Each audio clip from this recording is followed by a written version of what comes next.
स्वस्ति पन्थामनुचरेम सूर्याचन्द्रमसाविव पुनर्दत्ताग्नता जानता संगमे महि। ओ वेदाहमेतं पुरुषं महान्तम् आदित्यवर्णं तं सह परस्तात् तमे विदित्वाति मृत्युमेति नान्या पन्था विद्यते अनाय। ओम संगच्छध्वं संवदध्वं संभो मनांसि जानतां देवा भागं यथा पूर्वे संजानाना उपासते। प्रेम से मिलकर चलो, बोलो सभी जानी बनो, पूर्वजों की भांति तुम कर्तव्य के मानी बनो। पूर्वजों की भांति तुम कर्तव्य के मानी बनो। ओम शांति शांति शांति। प्रातः स्मरणीय वंदनीय युग पुरोधा युग दृष्टा योग ऋषि श्री स्वामी जी महाराज गुरुदेव आयुर्वेद शिरोमणि आचार्य जी महाराज, उनकी सूक्ष्म उपस्थिति को प्रणाम करते हैं। और इस संपूर्ण गुजरात को और पूरी धराधाम को, जो क्योंकि परमपिता परमेश्वर जगत जननी के रूप में, जगदम्बा के रूप में, माता भुवनेश्वरी जो हम सब की आराध्य है, उनको भी हम सब प्रणाम करते हैं हृदय की गहराइयों से। और जिस इस राज्य में, इस गोंडल की पवित्र भूमि में हम बैठे हैं, यहाँ के यशस्वी प्रजावत्सल्य जिन्होंने बड़ी दूरदृष्टि से इस पूरे नगर को, पूरे शहर को सैकड़ों वर्ष पहले इतना व्यवस्थित अनुशासित बनाया था, ऐसे बहुत ही दिव्य मेधा के धनी, जिनको आज भी, जिनकी दूरदृष्टि को देखने के लिए दूर दूर से लोग आते हैं, ऐसे सर भगवत सिंह जी के चरणों में भी हमारा प्रणाम है, जो ऐसे राजा जो सैकड़ों वर्ष पहले भी इतना यशस्वी कार्य जिन्होंने किया। अभी पहली बार मैं इधर आया तो यहाँ की जो सड़कें हैं, और मुझको बताया गया कि जो स्ट्रीट लाइट लगी हैं वो खंभे भी तभी के लगे हुए हैं, बहुत ही अद्भुत। तो ये भारतवर्ष सदा से ऋषियों का, महर्षियों का, महापुरुषों का देश रहा है। वर्तमान काल में योग का, अध्यात्म का, सच्ची मानवता का जिन्होंने आधान किया है और देश और दुनिया की समस्याओं का समाधान किया है योग के माध्यम से, ऐसे युग पुरोधा युग दृष्टा योग ऋषि श्री स्वामी जी महाराज के लिए भी एक बार जोरदार अभिनंदन करें, क्योंकि वो हर पल भारतवर्ष की परंपरा को जीते हैं और हमको भी, हजारों लाखों करोड़ों लोगों को यही प्रेरणा देते हैं प्रभात में उठ करके। उस ध्येय को जन जन तक पहुंचाने के लिए जो भारत स्वाभिमान पतंजलि योग समिति, महिला पतंजलि योग समिति, युवा भारत किसान सेवा समिति, हमारे पांचों संगठन, छह संगठन, जिनका बहुत ही महनीय उत्तरदायित्व हमारे आदरणीय लक्ष्मण भाई जी उसका निर्वहन कर रहे हैं, पूरे राज्य की टीम का एक बार जोरदार अभिनंदन करें। हमारे आदरणीय विनोद भाई, हमारी श्रद्धामयी तनुजा बहन, इनके लिए भी जोरदार अभिनंदन करें। भाविक भाई, दिनेश भाई और हितेश भाई, सब जितने भी यहाँ उपस्थित हैं। और उनके साथ साथ जब देश और समाज की समरसता की बात आए, जब एकत्व की बात आए, सह अस्तित्व की बात आए, तो इस पूरे गोंडल में हमारे बहुत ही यशस्वी और जो निरंतर ये पतंजलि परिवार के साथ कदम से कदम मिला करके चलने वाले तराना परिवार को एक बार जोरदार अभिनंदन, उनका खूब खूब साधुवाद। और यहाँ पर जैसा बताया गया हमारे बहुत ही सभी धार्मिक, सामाजिक, शैक्षणिक संस्थान के सभी प्रमुख उपस्थित हैं। मैं आपको बहुत ही विनम्रता से प्रणाम करता हूँ, आपके अंदर की दिव्यता को प्रणाम करता हूँ। आज क्योंकि परम पूज्य गुरुदेव का भी आशीर्वाद जो उन्होंने भेजा है उसको भी सुनेंगे। कुछ जीवन को अच्छा बनाने के लिए, सच्चा बनाने के लिए अलग अलग प्रकार से हम कार्य करते हैं, और हम कहीं भी हो, किसी भी परिस्थिति में हो, किसी भी स्थिति में हो, जब हमारा जीवन और जगत का कल्याण हमको करना होता है तो हमारे जीवन और जगत के उत्थान के लिए जो ऋषियों का ज्ञान है, जो वरदान है, उसको हमको अपने जीवन में उतारना पड़ता है। ऋषिणाम चरितम सत्यम महाजनो येन गता सा पंथा। महाजनो येन गता सा पंथा, जिस राह पर, जिस डगर पर हमारे ऋषियों ने चला और हमको चलाने का उन्होंने उपदेश किया, उसको हमको आत्मसात करना चाहिए। कोई भी घर परिवार के सदस्य कभी दुखी नहीं होना चाहते, और वो दुखी ना हो, उनके लिए योग की, अध्यात्म की गंगा को जीवन में उतार करके ही हम अच्छा और शारीरिक मानसिक रूप से स्वास्थ्य पा सकते हैं। मैं अपनी बात को आरंभ करूं, मेरे साथ एक प्रार्थना बोलेंगे।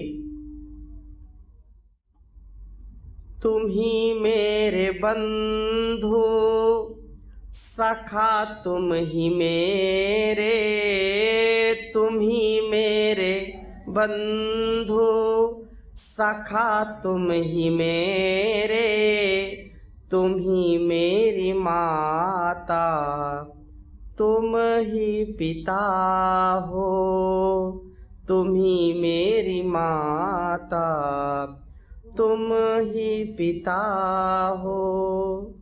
तुम ही मेरे रक्षक, तुम ही मेरे पालक, तुम ही मेरे रक्षक, तुम ही मेरे पालक, तुम ही इष्ट मेरे, तुम ही पिता हो, तुम ही इष्ट मेरे, तुम ही पिता हो।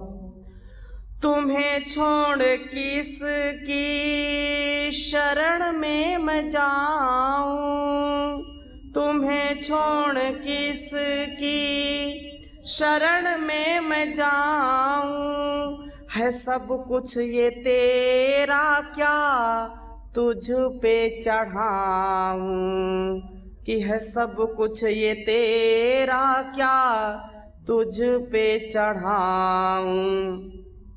तुम ही मेरी विद्या, तुम ही मेरी दौलत, तुम ही मेरी विद्या, तुम ही मेरी दौलत, मैं क्या क्या बताऊं कि तुम मेरे क्या हो, मैं क्या क्या बताऊं कि तुम मेरे क्या हो।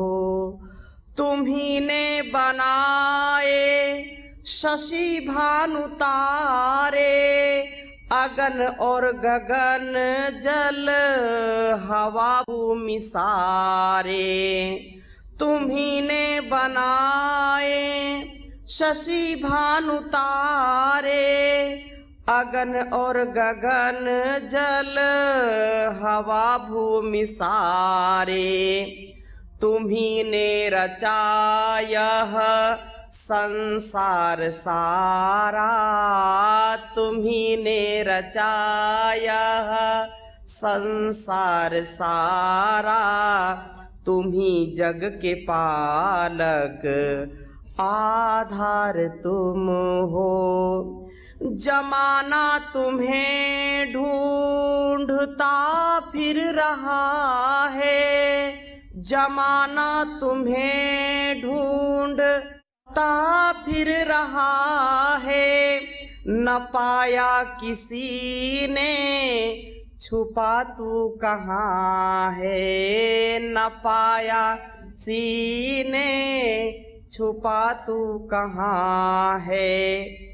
पता मिल रहा पत्ते पत्ते से तेरा, पता मिल रहा पत्ते पत्ते से तेरा, गलत है जो कहते हैं कि तुम लापता हो। तुम ही मेरे बंधु सखा, तुम ही मेरे, तुम ही मेरी माता, तुम ही पिता हो। अजब तेरी लीला, अजब तेरी माया, सभी से अलग और सभी में समाया। तुम ही मेरे रक्षक, तुम ही मेरे पालक, तुम ही इष्ट मेरे, तुम ही देवता हो। तुम ही मेरे बंधु सखा, तुम ही मेरे, तुम ही मेरी माता, तुम ही पिता हो। तुम ही मेरी माता, तुम ही पिता हो। बोलिए सच्चिदानंद भगवान की। हमारा जीवन बहुत ही महान है। उस भगवान का वरदान इस जहान में इंसान का जीवन है, और इंसान का जीवन पा करके हम अपने जीवन को इतना उत्तम बनाएं, इतना महान बनाएं कि संसार के लिए हमारा जीवन आदर्श हो जाए। यूं तो जीवन जीने के लिए पशु भी जीवन जीते हैं, पक्षी भी जीवन जीते हैं, कीड़ा मकोड़ा हाथी घोड़ा सबका जीवन चलता है, और ईश्वर उनको जो पेट पालने के लिए, जीवन जीने के लिए जो कुछ आवश्यक है देता है कि नहीं देता। परंतु मनुष्य का जीवन इस धरा पर, इस संसार की सेवा के लिए मिला है। इस संसार की सेवा कब होगी? जब हमारा तन और मन स्वस्थ होगा, हमारा विचार अच्छा होगा, हमारा आहार अच्छा होगा, हमारा संस्कार अच्छा होगा, हमारा परिवार अच्छा होगा, तो संसार भी अच्छा होगा। पहले हमारे सब ऋषि मुनि योगाभ्यास करते थे और योग को जीते थे और त्याग की भावना से जीते थे, संपूर्ण समर्पण के साथ जीते थे। लेकिन धीरे धीरे समय बदलता गया, और समय जब बदलता है तो बहुत कुछ अपने साथ लेकर के आता है और लेकर के जाता है। हम भले ही वर्तमान काल में इतने सुख सुविधाओं से उन्नति कर रहे हो, लेकिन इस बात से भी हम कभी मुकर नहीं सकते, इस बात को भी हम कभी झुठला नहीं सकते कि आज सबसे ज्यादा घर परिवार में दीवारें खड़ी हो रही हैं। घर परिवार के सदस्य भी सुख शांति से नहीं जी पा रहे हैं। समाज विघटन को प्राप्त हो रहा है, राष्ट्र विघटन को प्राप्त हो रहा है, संस्कृति का, संस्कारों का क्षय होता चला जा रहा है। अगर हम नहीं जागे, यदि हम सम्मिलित, समन्वित, एकीकृत जीवन को नहीं जिएंगे, अर्थात जो मैंने मंत्र बोला ऋग्वेद का, संगच्छध्वम संवदध्वम, वेद हमारे लिए परम प्रमाण है। वेद ज्ञान का भंडार है। ऋग्वेद को तो कहते हैं, Rigveda is the oldest book of the world library. संसार की पुस्तकालय में सबसे उत्तम और सबसे प्राचीन ज्ञान की कोई पुस्तक थी तो क्या थी? वेद, ऋग्वेद। तो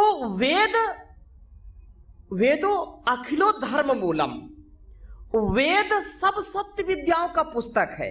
वेद का पढ़ना पढ़ाना, सुनना, सुनाना तथा मनसा वाचा कर्मणा अपने जीवन में उतारना, ये हम सभी श्रेष्ठ जनों का, आर्यों का परम कर्तव्य है। वेद का तात्पर्य ये ज्ञान से युक्त व्यक्ति का जब व्यवहार होगा तो कभी भी वो पाप नहीं करेगा, और जब ज्ञान नहीं होगा, विवेक नहीं होगा, वैराग्य नहीं होगा तो हम धोखा खाते हैं, धोखा देते हैं, हम विश्वासघात करते हैं और विश्वासघात के शिकार हो जाते हैं। अपनों से हम निंदित होते हैं, अपनों से हम वंदनीय होते हैं, अपनों से निंदनीय होते हैं।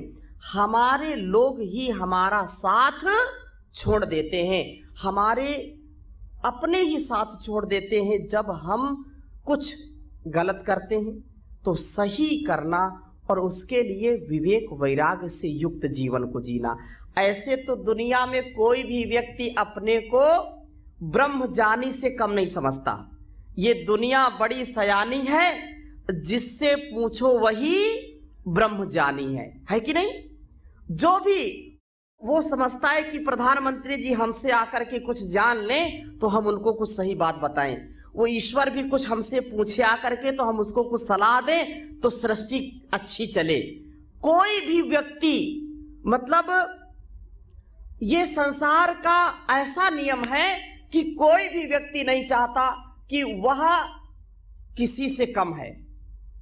शरीर में, मन में दम नहीं, हम किसी से कम नहीं, ये दुनिया की एक रीति है। लेकिन जो सच्चे ज्ञानी हैं, जो विवेकी हैं, जो धीर वीर गंभीर है, उनका जीवन कैसा होता है? उनका जीवन त्याग से परिपूर्ण होता है, उनका जीवन तप से परिपूर्ण होता है, उनका जीवन परस्परता से परिपूर्ण होता है। उनके हृदय में विशाल प्रेम की लहरें होती हैं और वो प्रीति पूर्वक सबको ऊपर उठाते हैं। हम यदि जीवन और जगत का कल्याण चाहते हैं तो सबसे पहली बात यह है कि अपने कर्तव्य को हम समझें। एक माता, पिता, पति, पत्नी, बेटा, बेटी और जो भी हम अपने घर परिवार में सास बहू और जो भी हम कर्तव्य निभाते हैं, ये याद रखना, ये कर्तव्य हमारे हमको महान बना देते हैं। मैं एक सन्यासी हूँ, तो सन्यासी का कर्तव्य क्या है? तो ईश्वर का जप करना, तप करना, देश और समाज को सही दिशा देना। सिपाही जो जवान है, सिपाही दूसरी सुरक्षा में लगा है और जो साधु है वो दूसरी व्यवस्था में लगा है। हम सबके जीवन में सैकड़ों प्रकार के उत्तरदायित्व हैं। एक कोई स्त्री के शरीर में है, माँ के शरीर में है, तो माँ का रोल अदा कर रही है, पत्नी का रोल अदा कर रही है, बेटी का रोल अदा कर रही है, बहन का रोल अदा कर रही है, और भी कितने कितने संबंध संसार में सबका वो निर्वहन कर रही कि नहीं। एक पुरुष है तो पिता का, पति का, भाई का, बेटा का, कोई अफसर बन जाता है, कोई, और राष्ट्र के नागरिक तो सब हैं। तो राष्ट्र के प्रति हमारा कर्तव्य होना चाहिए। हमारा कर्तव्य इस धरती माँ के प्रति होना चाहिए, भारत माँ के प्रति होना चाहिए। केवल अपने स्वार्थ में जो जीते हैं तो पशु और पक्षी से बदतर उनका जीवन हो जाता है। इसलिए मनुष्य जीवन का सबसे पहला कर्तव्य है आत्मनो मोक्षार्थम जगत हितायचा। आत्म कल्याण भी चाहिए और जगत का कल्याण भी चाहिए, तभी जीवन सार्थक होगा, अन्यथा सार्थक कभी नहीं हो सकता है। हम निरंतरता से युक्त होकर के, तत्परता से युक्त होकर के इस कार्य को करें, तभी जीवन सफल होगा। याद रखना, ये जीवन और जगत का सबसे बड़ा रहस्य है। अच्छा, हम समझते हैं कि बाद में करेंगे, अच्छे काम बाद में करेंगे, पुण्य बाद में करेंगे, सेवा बाद में करेंगे। जीवन का कोई भरोसा है क्या? बोलिए ना, कोई भरोसा नहीं है। इसलिए शुभ से शीघ्रम अशुभ से कालहारी। जो अच्छा सच्चा कर्म है उसको आज अभी इसी क्षण करो, कल में नहीं टालना। काल करे सो आज कर, आज करे सो अब, पल में परलय होएगी, बहुरी करोगे कब रे कबीरा, बहुरी करोगे कब। तो योग से आपको आत्मज्ञान भी मिलेगा, आपका घर परिवार अच्छा रहेगा, आपका समाज भी अच्छा रहेगा। याद रखना, आज संसार में इतने प्रकार के मस्तिष्क के रोग हैं, दिमागी रोग चल रहे हैं कि नहीं चल रहे? छोटे छोटे बच्चों से पूछो, उनका भी दिमाग आउट हो जाता है। छोटे बच्चों से पूछो, इधर आओ, अगर थोड़ा सा भी नाराज हो गया तो बोले मेरे से बात मत करो, मैं बहुत टेंशन में हूं, मेरे से बात मत करो, मेरा मूड ऑफ हो गया है। ऐसा छोटा बच्चा ये, और बड़ों की तो बात ही अजब है। आप सब जानते, इतना सारे संसार का, ऐसा लगता सारे संसार का बोझ यही उठा रहे हैं, धरती यही पूरा थामे हुए हैं। ऐसा याद रखो, अपना कर्तव्य नंबर 1 पर रखो। जो भी आप हैं, पति के रूप में, पत्नी के रूप में, भाई के रूप में, बहन के रूप में, मां के रूप में, बेटा के रूप में, बेटी के रूप में, बहू के रूप में, समाज के एक अच्छे जिम्मेदार व्यक्ति के रूप में, और वो आपको सफलता देगा, वो आपको प्रसन्नता देगा। संसार आपको दुखी करने के लिए बैठा है, संसार क्या है, आपको दुखी करने के लिए बैठा है, लेकिन आपको दुखी किसी से नहीं होना। अपने कर्तव्य को ईमानदारी से करिए और योग के साथ अपने जीवन का निर्वहन करिए। 1 से 2 घंटे रोज योग करना और फिर दिन भर कर्मयोग करना, यही हमारे गुरुदेव सिखाते हैं। और याद रखना, योग complete balance, complete rejuvenation, complete transformation, complete self motivation through yoga, through meditation. So every day 10 to 20 or 30 minutes do meditation without hesitation and achieve divine health, divine thoughts and divine life। ये बहुत महनीय जीवन मिला है, इसलिए ध्यान के साथ, स्वाध्याय के साथ, सत्संग के साथ जीवन को जीना। घर परिवार में स्वाध्याय, सत्संग हो, यज्ञ हो, भजन के साथ, यजन के साथ जीवन को जीना।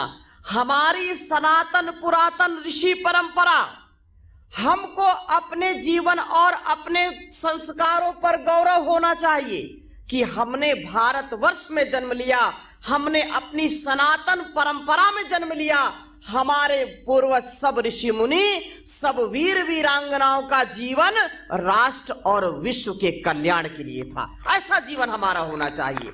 हमारी संतानें राम कृष्ण जैसी होनी चाहिए, हमारी संतानें सरदार वल्लभ भाई पटेल जैसी होनी चाहिए, हमारी संतानें महर्षि दयानंद विवेकानंद जैसी होनी चाहिए, हमारी संतानें रानी लक्ष्मीबाई झांसी वाली, और हमारी संतानें सीता सावित्री गार्गा मदालसा मैत्री जैसी होनी चाहिए। तब देश हमारा विश्व गुरु होगा, तब हमारा देश पुनः महापुरुषों का देश होगा। ये करके दिखाना है। परम पूज्य गुरुदेव कहते हैं कि हम भारतवर्ष में जन्म लिए हैं। लोग कहते हैं भारतवर्ष ऋषियों का देश था। क्या कहते हैं? ऋषियों का देश था। ये नहीं कहना, भारतवर्ष ऋषियों का देश है। आप सबके अंदर, हम सबके अंदर ऐसा कृतित्व, ऐसा व्यक्तित्व, ऐसा नेतृत्व, ऐसा संयम, ऐसी मर्यादित, व्यवस्थित, अनुशासित जीवन शैली हो तो लोग कहें ऋषि कैसा होता है, ऋषि ऐसा होता है। ऐसा व्यक्तित्व हमारा होना चाहिए। ऋषि ऋषिकाओं का जीवन, वीर वीरांगनाओं का जीवन, उच्च चरित्र वाले व्यक्ति का जीवन कैसा होता है तो लोग कहें कि ऐसा होता है, ऐसा जीवन जीना है। और ये योग से संभव होगा, ये हमारी सनातन परंपरा से संभव होगा। घर घर में वेद उपनिषद दर्शनों का, घर घर में सनातन परंपरा का जब आधान होगा तो संपूर्ण समस्याओं का समाधान होगा। नहीं तो लोग आते हैं और जाते हैं, कोई परमानेंट नहीं रहता। संसार में कोई रह सकता है क्या? जगत में कुछ नहीं परमानेंट। फेयर एंड लवली चाहे लगा लो सेंट है। कुछ लोग लीपा पोती में लगे रहते हैं हमेशा, ठीक है, लेकिन इंटरनल एक्सटर्नल ब्यूटी किससे आएगी? डिवाइन ड्यूटी से आएगी।